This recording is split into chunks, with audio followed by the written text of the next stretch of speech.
உறவுகளுக்கு வணக்கம். இன்றைக்கு நாங்கள் என்ன செய்ய போகிறோம்டா, என்னடா செய்ய போகிறோம்? இன்றைக்கு நாங்கள் பலாப்பழ ஜூஸ் செய்ய போகிறோம். இத்தான் வந்து பார்த்தீங்கன்னா பலாப்பழம். இந்த பலாப்பழத்தில் நாங்கள் இன்றைக்கு ஜூஸ் செய்ய போகிறோம். தட்டமான ஒரு ஜூஸ் செய்ய போகிறோம். என்னடா பலாப்பழத்தில் ஜூஸ் இருக்கா அப்படின்னு யோசிக்காங்க. பலாப்பழத்துலேயும் நாங்கள் ஜூஸ் செய்யலாம். எப்படி செய்கிறதுன்ட்டு நாங்கள் செஞ்சு முடிச்சா அப்புறம் உங்களுக்கு காட்டுறோம்.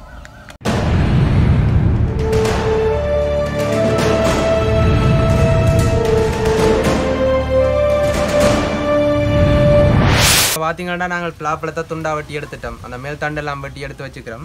இனி நாங்கள் இதில் இருந்து ஒவ்வொரு சுளையாக பிடுங்கி அதில் இருக்க விதை எல்லாத்தையும் அகற்றி போட்டு அதை வெட்டி எடுத்து ஜூஸுக்காக சின்ன சின்ன துண்டாக வெட்ட போகிறோம்.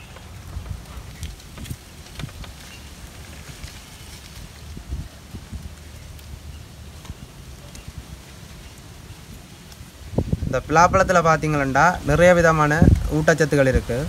முக்கியமாக விட்டமின் ஏ, சி போன்றவை எல்லாம். மற்றது நார்ச்சத்து அதிகமாக இருக்குது. நார்ச்சத்து வேறு காப்பர் அந்த மாதிரியான மூலங்கள்லாம் அதிகமாக இந்த பலாப்பழத்தில் இருக்குது.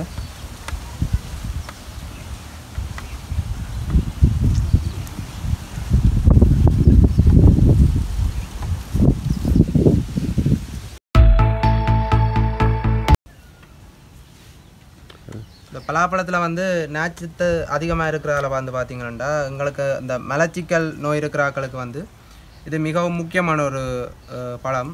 நல்ல மலச்சிக்கல் தடுக்கக்கூடிய ஒரு பழம். மற்றது நோய் எதிர்ப்பு சக்தியும் இதில் அதிகமாக இருக்குது. விட்டமின் ஏ, சி மற்றது காப்பர் அதெல்லாம் இருக்கிறதால இதில் நோய் எதிர்ப்பு சக்தியும் அதிகமாகவே இருக்குது.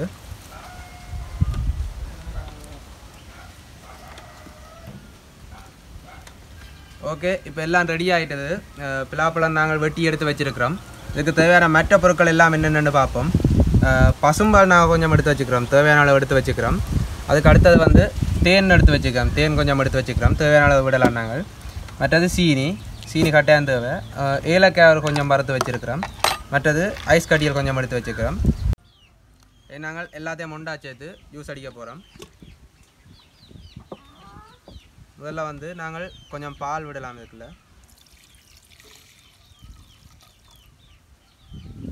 பால் அளவாக விட்டுட்டு வெட்டி வச்சுக்கிற பலாப்பழத்தை கொஞ்சம் போடலாம். பலாப்பழ துண்டுகளை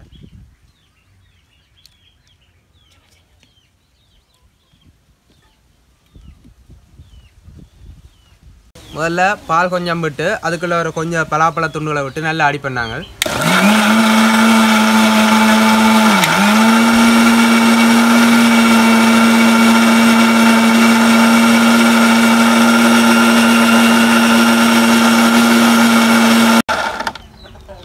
இப்போ வந்து பலாப்பழமும் பாலும் சேர்ந்து ஒன்றா நல்லா அப்படியே கலந்து அடிபட்டுட்டுது.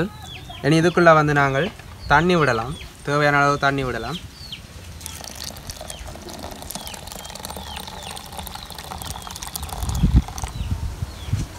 தண்ணி விட்டுட்டு நாங்கள் வறுத்து வச்சுக்கிற ஏலக்காயில் ஒரு 3 ஏலக்காய் போடுவோம். ஏலக்காயோட சேர்த்து நாங்கள் தேன் விடுவோம் தேவையான அளவு.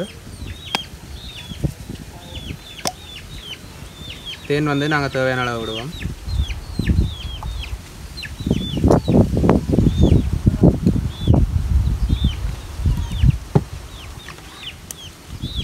தேனையும் தேவையான அளவு விட்டுட்டு எல்லாத்தையும் ஒன்றா சேர்த்து திரும்ப வடியாக நல்லா அடிப்போம்.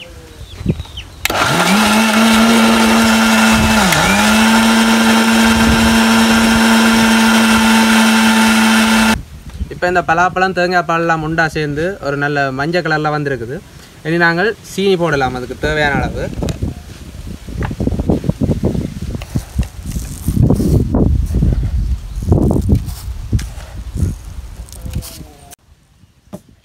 சீனியை போட்டு சீனி நல்லா கலந்து வர வரைக்கும் நாங்கள் இதை மிக்சியில் அடிப்போம்.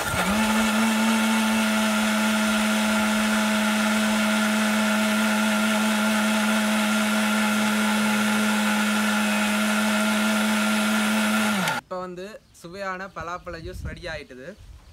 நாங்கள் இப்போ இதை இந்த கப்புக்கு விட போகிறோம்.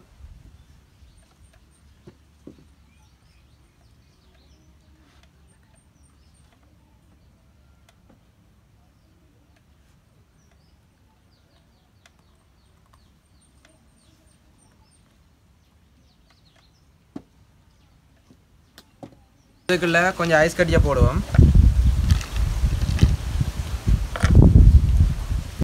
இதுதான் சுவையான பலாப்பழ ஜூஸ்.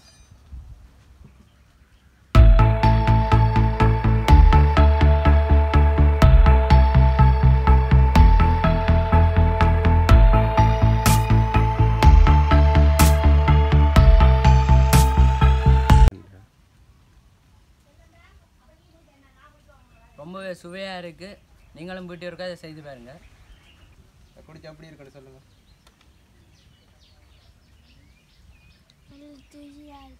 நல்ல டேஸ்ட்டாக இருக்கு. அங்கே அவியலுக்குன்னு சொல்லுங்க எப்படி இருக்குன்னு. உறவுகளே, இப்போ நாங்கள் இந்த பலாப்பழ ஜூஸ் எப்படி செய்கிறதுன்னு காட்டியிருக்கிறோம். கண்டிப்பாக நீங்களும் வீட்டை செஞ்சு பாருங்க, ரொம்ப நல்லா இருக்கும். இந்த வீடியோ உங்களுக்கு கட்டாயம் பிடிச்சிருக்குமென்னு நம்புகிறேன். பிடிச்சிருந்தால் மறக்காமல் லைக் பண்ணி ஷேர் பண்ணி கமெண்ட் எல்லாம் பண்ணுங்கள். எங்களோட சேனலில் நீங்கள் இதுக்கும் சப்ஸ்கிரைப் பண்ணலை அப்படின்னா மறக்காமல் சப்ஸ்கிரைப் பண்ணிவிட்டு அப்படி அதுக்கு பக்கத்தில் இருக்க பெல் ஐக்கானையும் கிளிக் பண்ணுங்கள். அப்போ தான் நாங்கள் போடுற அடுத்த வீடியோவில் உங்களுக்கு நோட்டிஃபிகேஷனாக உடனுக்குடன் வரும்.